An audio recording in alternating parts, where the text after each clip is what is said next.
Hey, thanks for tuning in and giving me a chance to speak to you guys. If you're getting this video, it's because you're one of my key leaders. I depend on you to make sure that a certain thing gets done each week.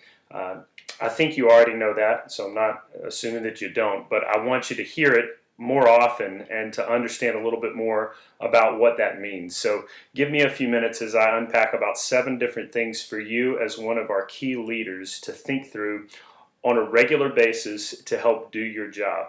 Now, just before we get started, all of this is if you can. You need to think in terms of like, there's enough work, in my opinion, for there to be a staff person helping to make sure all of this happen all the time. So I know you got jobs, I know you're working hard, you got families, you're making stuff happen. But when it comes to understanding your job, you need to kind of understand that all of these pieces need to show up as often as they can for the sake of you being in the most healthy place you can be, for your team being in a healthy place, and ultimately the church being in a healthy place. Because as I see it, the ministry that you help to accomplish for the church, it allows us to be healthy. The reason that we do what we do is because we perceive that that service that you help to render on a weekly basis as a necessity for the health of the church. So it's a high priority that you understand from my perspective that what you're doing is very important to the health of the church.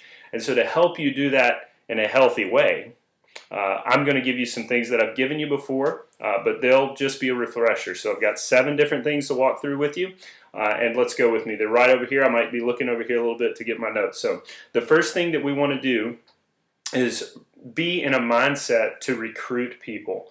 Recruiting is an important thing. We really need to think in terms of recruiting one person each week. Now, if you noticed, this past Sunday there were a few people that weren't here, and that's because they're not there. It's time for the summer to start hitting, and we know this comes every year.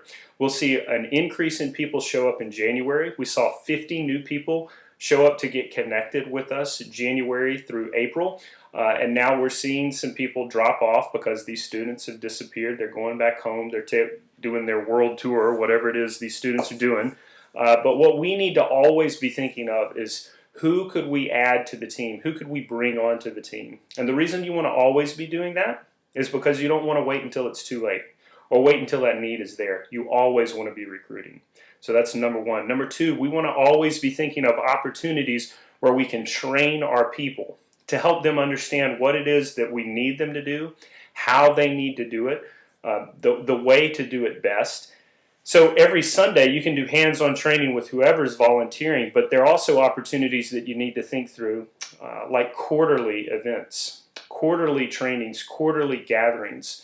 You want to help bring clarity to your team. We talk about defining the win. And that's something that we need you to do, and we need you to be mindful of that. Like, think through, how am I helping my team do a better job? It'll force you to know what that looks like and how to communicate it. And that's something that we need to do. So number 3, engage. We need you to engage, all right? And that means communicate. We need you to initiate clear and purposeful communication. It should be, and it probably is, that you're involved in weekly communication with your team. I would encourage you to include all of your team on all your weekly communication. So if you have 12 people on your team and only 2 are volunteering, go ahead and let everybody know, hey, folks, these folks are serving this week. Just wanted to let you know.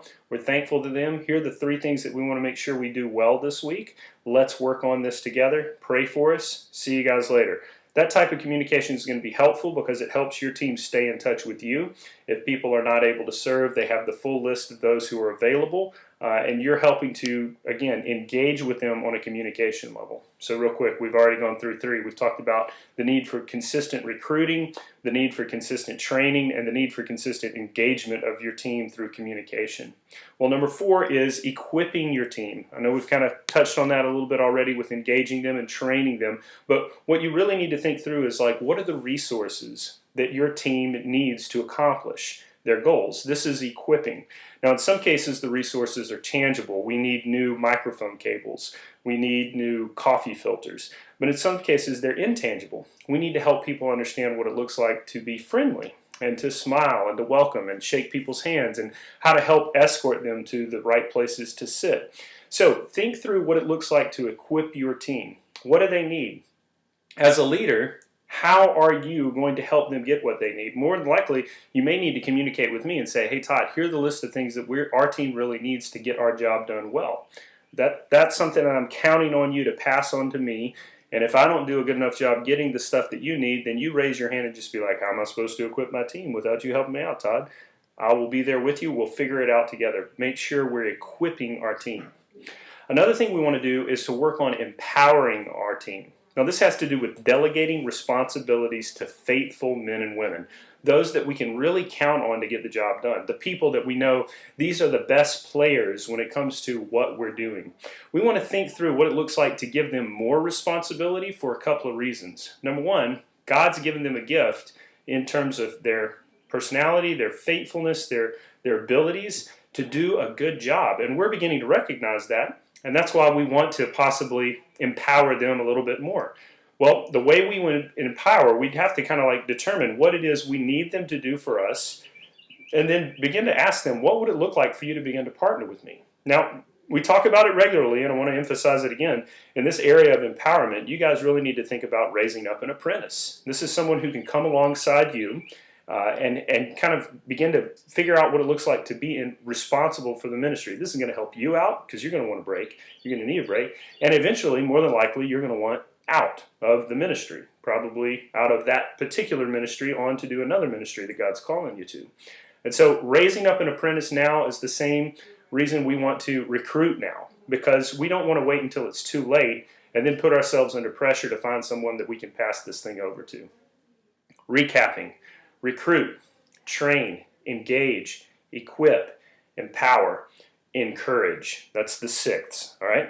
So we want to encourage our team members. We want to help them feel appreciated and thanked. And one of the most surefire way to make sure that someone doesn't feel thanks is to not have someone helping them out. If you put a volunteer in a room by themselves or give them the task to do it by themselves, they're isolated in community.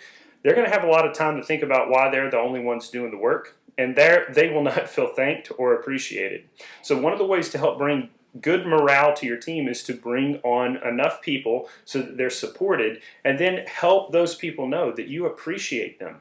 You know what a good practice would be before you start off what you do every Sunday morning? Gather your team together, specifically thank them. Thank them in as much specific way as you can. Thank you for showing up on time. Thank you for being faithful. Thank you for coming prepared. Thank you for working hard. Pray with them. And then when the day is done, shoot them a text message, send them an email, tell them, you know what, thank you. Today was great because of you. You're a good volunteer. We want to encourage our team members. That's, again, going to build a healthy team. Last but not least, and this is the one that we don't want to probably do as often as we should, but it's one that we have to do if we're going to make progress, and it has everything to do with building a healthy team. We have to provide discipline. Now, that's a strong word, but it's a strong idea. We need to get more comfortable as leaders addressing issues promptly, with grace, but with truth. When people aren't doing their job, when they're showing up late, when they're deciding last minute to go out of town and not let you know, when they don't accomplish the specific responsibilities that have to be covered every week for your team, we need to point those out. We need to not be afraid that doing so will jeopardize anything, because more than the jeopardizing of that one relationship is the jeopardizing of the big picture, where what needs to be done must be done. We must prioritize certain things for us to do what we've been asked to do. And so in order for that to happen, we have to provide discipline, okay? And that's something you're going to have to do. You're going to have to get comfortable. If you need help, let me know. I can help talking to you about how to engage with people, but we're going to have to be able to do that. So running them through real quick in order, we have constant recruiting, consistent training. We've got engaging with people through good communication. We equip, provide the resources they need. We empower, raise up apprentices, delegate things. We encourage people, thanking them, making sure they feel well supported and connected, and we provide discipline. All right? Those are the 10 things. 10. I'm good. Those are the 7 things accomplished in 10 minutes. See, I saved myself there. So here, I thank you. I appreciate you because I've delegated responsibility to you, and I want to make sure that you have everything you need to lead ministry well. The church is in a place where we can continue to see God reach new people, bring them into the church, and we're excited and thankful for that, and I appreciate you. Thank you for being a good leader. Thanks for listening too. Now I got to figure out how to cut this thing off. 3, 2, 1, professional. Oh, see. Oh, yeah, professional.